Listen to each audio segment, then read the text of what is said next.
Hi, everybody, and welcome back. My name is Melissa, and this year I'm sharing 365 tips for frugal living. I, if you've been watching my other videos, you know I've stacked up on a lot of stuff like chicken and ground beef and stuff, but I am really busy right now. I am working as much as I can to make as much money as I can so that I can reach my financial goals. So I had to be a bad mom and get my kid corn dogs, which they are incredibly ecstatic about. But I didn't have room in the freezer, so I had to make room. So I have this huge amount of chicken broth. And I saw that you can boil it down and condense it and then use it more like chicken bouillon. So I am going to see if I can do just that. So I'm going to defrost it in the refrigerator a little bit so I can kind of break it up and put it in my pot because I don't know, maybe it will fit. I doubt it, but we'll see. So I'll see what I can fit in and then defrost the rest in the fridge. Okay, so stove is on, pan is ready, and maybe I should have waited to turn the stove on.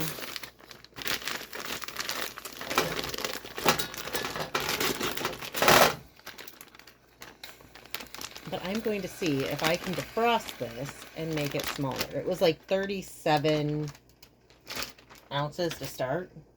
Okay, maybe I should like go a little slower and stir. Because I don't know if this is such a good idea the way I'm doing it, but we'll see.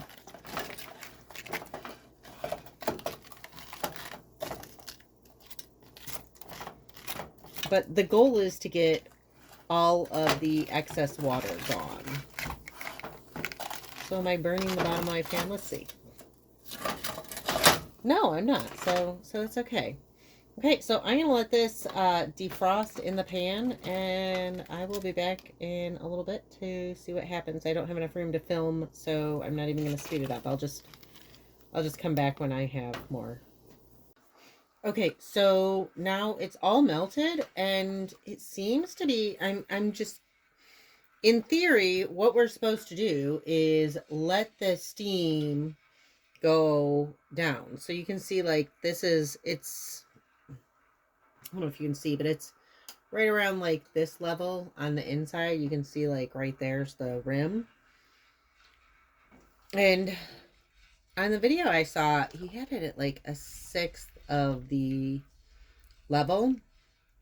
And then in theory, it's just essentially frozen bouillon, and you reconstitute it with water because all this, I don't know if you can see the steam coming off here. But all this steam is, I can kind of see it on the camera. All the steam is essentially just water leaving the chicken broth. And because I don't have room in my freezer and need room, I'm going to see if I can get this down really, really low, and then I'll just reconstitute it when I need chicken broth with some water. So, I'll figure out how much it was from here versus how much it is when it's reduced, and then calculate how much water I need to add. So I'm going to just let this steam for a while and stir it every so often. And I don't want it to burn to the bottom. I don't want to be like my neighbor who burned Campbell's soup. Okay, so I don't know how frugal this is. I mean, for me, I'm going to keep doing it because I need the space. But I feel like it is maybe reduced by about 30%. And I have been doing this for a good 30 to 45 minutes. So definitely a waste of fuel, I would say.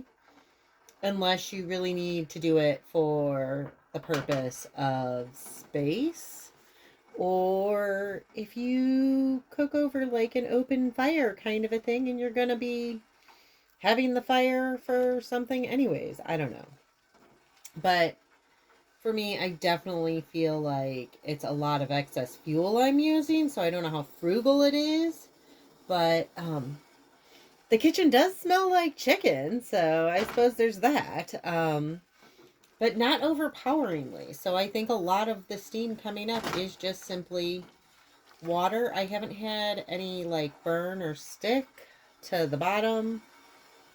And yes, you can burn broth.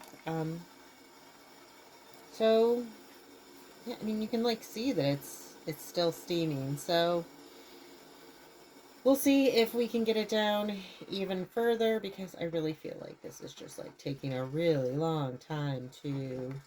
But I do like the factor that it's still like it's a little thicker, but it's not like all congealed type thicker.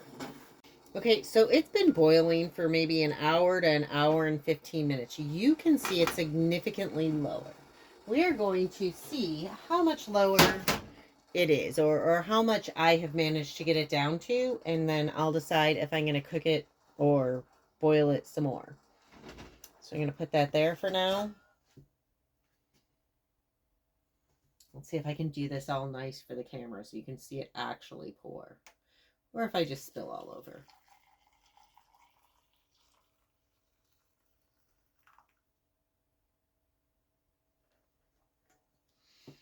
Okay, so I do have it down to actually a perfect 2 cup, and that's from it was in a gallon bag, and I would say it was probably half a gallon to a third a gallon, so it really did not come down. Well, a gallon's what, like there's 2 cups in a pint, 4 cups in a quart, 16 cups. So I got it from like 8 to 2, so maybe like 75%. I'm going to see if I can very carefully maybe get it down just a little bit more. This may be the point at which I regret it and go too far, but you know, what's life if you don't sometimes go too far?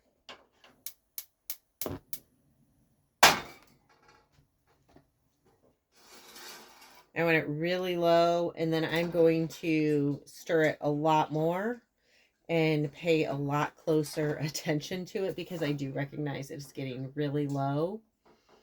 But probably should have like seen how much it really was.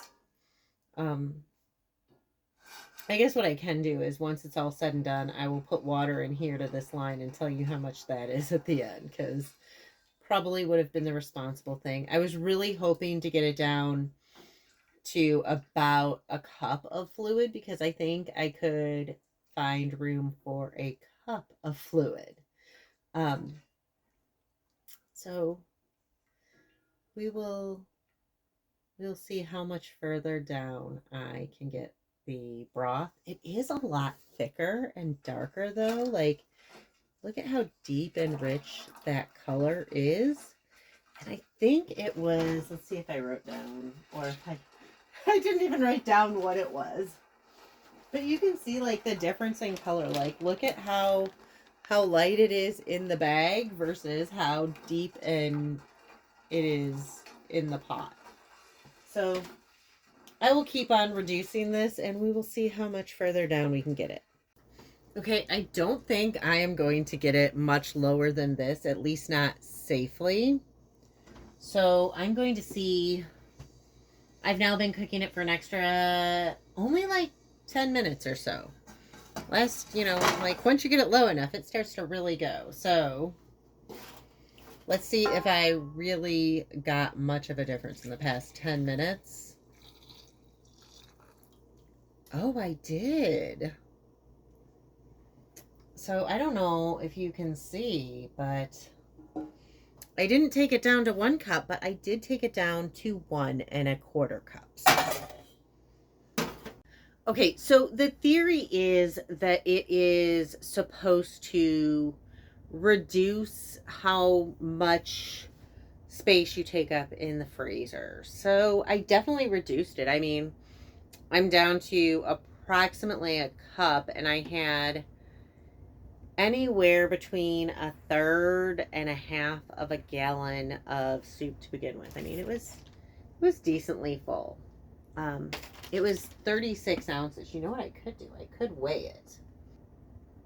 11 ounces. So I took it down from 36.8 ounces, I think it was to start, to 11 ounces. So I took it down by a close to 75%.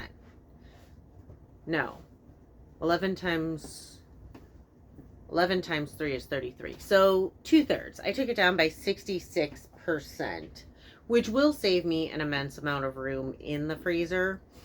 Um, so I'll go ahead and let that cool a little bit. Maybe some more will boil off, and then I'll put it back in the freezer. But I needed the space, like I said. Plus, it had just frozen really awkwardly in the bag. So, and it's gonna expand once it freezes again anyway. So I have to kind of figure out what I'm gonna freeze it in. Um, because I definitely want to be able to kind of have it be. I don't have one of those nice silicone ice cube trays right now. I meant to get one at Meijer. But honestly, I don't know if I'm going to use this method again. I mean, I like having broth and everything available, but if I have to choose between broth from my chicken bones or meat, I'm going to obviously choose the meat. Plus, I'm almost done. I mean, soup season's coming to an end. It's like mid-April here. I mean, you use broth for some stuff, but so I really don't need it right now. I don't need the freezer space. I mean, I do need the freezer space, but I'm not going to be making more chicken broth. I'm pretty much done buying meat for a while, so there's that. So I think, I don't know. I mean, it's up to you whether or not you want to try this method. I really feel like it uses a lot of electricity, so you got to kind of compute whether you're saving enough, whether it's worth it in what you're taking out freezer space wise, and how much freezer space you have, and then kind of like do the math. And everybody's situation is different, so I'm not really going to compute how much it is. I do know it was a lot of time.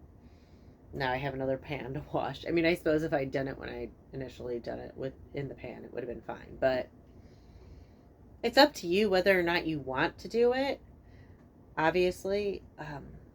But I don't think it was, I wouldn't say it's frugal or cost effective, but it is space saving. I think it's kind of 6 of one, half dozen of another. Are you saving space? Are you saving space at the expense of time and money? Or what? And then at that case, if you're down that far, I would rather just use dry bouillon. I did it because I wanted to see what would happen and if it was worth it.